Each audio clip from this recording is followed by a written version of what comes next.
Sabi nila ang buhay ay pabago-bago. Nasa constant changing ang mundo at constant changing din ang buhay ng tao. Pero alam mo ba kapatid, na yung relasyon na meron din tayo ay posible rin magbago. At ngayon kapatid, pag-uusapan natin yung mga bagay na babago sa relasyon na meron tayo. Kaya makinig kang mabuti kapatid kung ano-ano yung mga to para maiwasan mo kung sakaling nasa ganito ka na sitwasyon.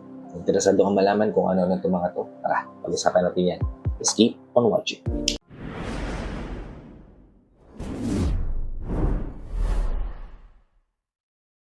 Hi, I'm Gary Upimo at gumagawa ko ng mga videos ng tulad nito para matulungan ka na maging best version ng sarili mo at maibigay mo yung best self mo syempre sa taong mahal mo. Kaya kung bago ka pa lang dito sa channel, please consider liking this video.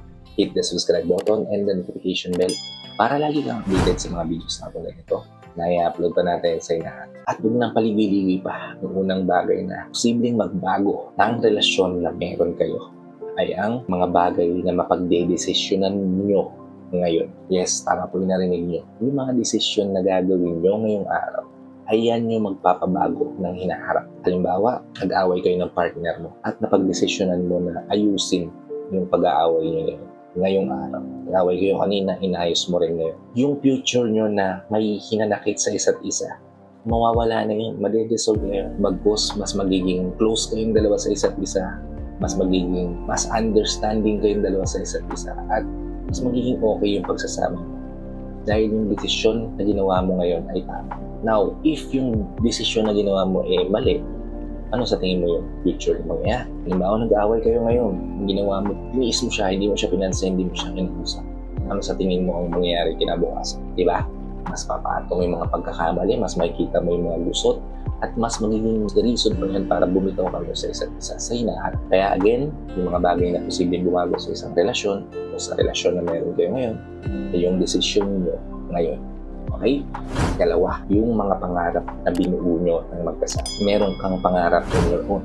At syempre, meron din pangarap on his own or her own yung partner mo. Diba? Pero yung pangarap na binuo nyo ng magkasama, halimbawa, magpapamilya tayo dito sa lugar na to, gagawa tayo ng bahay dito, dito tayo bubuo ng pamilya ng matatawag nating atin. Diba? Kapag meron ka yan, meron kang sinet na goal para sa relasyon na meron kayo, ay direksyon yung pagsasama. At yung direksyon na yun yung dahilan kung bakit kumakapit tayo lalo sa isa't isa. Mananatiling matatag yung pagtitiwala at pagsasamahan nyo ng magkasama. Dahil may pangarap kayong gustong matupad. May pangarap kayo para sa pagsasama. At yun yung babago sa relasyon. Kung dati wala kayong pangarap, easy go lucky lang kayong dalawa kasi dalawa lang kayong magkasama. Ngayon na magkakaroon na kayo ng supling o mga little angels sa paligid, bubuo na kayo ng pangarap at yun yung babago sa pagsasama. Yan kapatid, yung isa pang bagay. Ikatlo, yung treatment o trato nyo sa isa't isa. Bakit ko naibilang ito sa mga list ng babago sa relasyon nyo?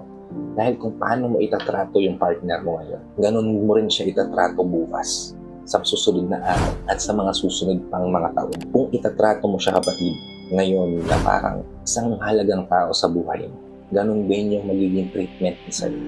At magbabawian lang kayong tira.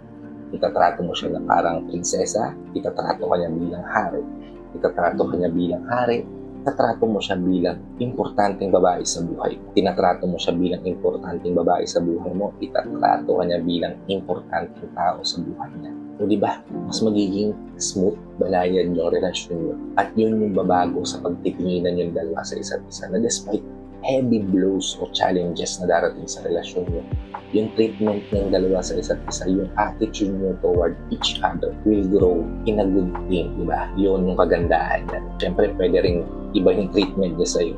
Halimbawa, mali yung treatment niya sa'yo, mali din magiging treatment mo sa kanya. Hanggang sa magbubunga na yung pagkakamali nyo na yun, hanggang sa punta na kayo sa punto na kayong dalawa na mismo ang pipili na bitawan ng isa't isa. Kaya yung pagtatrato nyo sa isa't isa, yan yung posibleng babago sa relasyon na meron. Okay, ika-apat, yung pagkakaiba nyo. Everybody has kapatid. Iba ka sa partner mo. May uniqueness ka sa partner mo. may flaws ka rin at yung partner mo meron din. Yung differences ng dalawa, yan yung magiging dahilan para mabago yung relasyon na meron.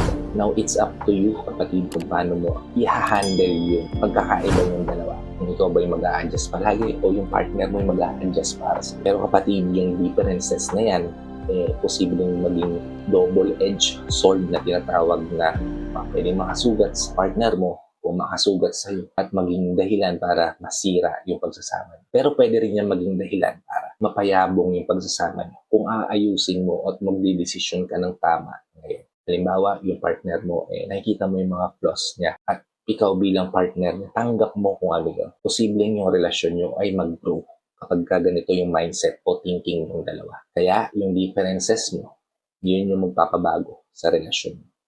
Okay? At ang ikalima, kung paano nyo pinagkakatiwalaan yung isa't isa. Paano ko nasabi na yung makakapagpabago ng relasyon nyo ay yung pagtitiwala nyo sa isa't isa? Ano bang nagiging root cause ng paghihiwalay ngayon sa relasyon? Yung kawalan ng tiwala ng isa sa isa, di ba? Kaya nga, usually, yung totoo na lang ng isa yung mga bintang sa kanya dahil nararamdaman niya na wala sa tiwala yung partner ko sa akin. So bakit hindi ko na lang tutuhanin yung mga sinasabi niya? No? Nakakapagod din intindihin, di ba? Yun kapatid, yung root cause. Kaya yan din yung babago sa relasyon o magandang pagtitinginan yung dalawa. Kung naibigay mo yung tiwala mo ng buo sa kanya at hindi niya sinisira yun, pagpatuloy mo yung pagtitiwala na yan kapatid. At yan kapatid yung babago sa relasyon na meron kayo.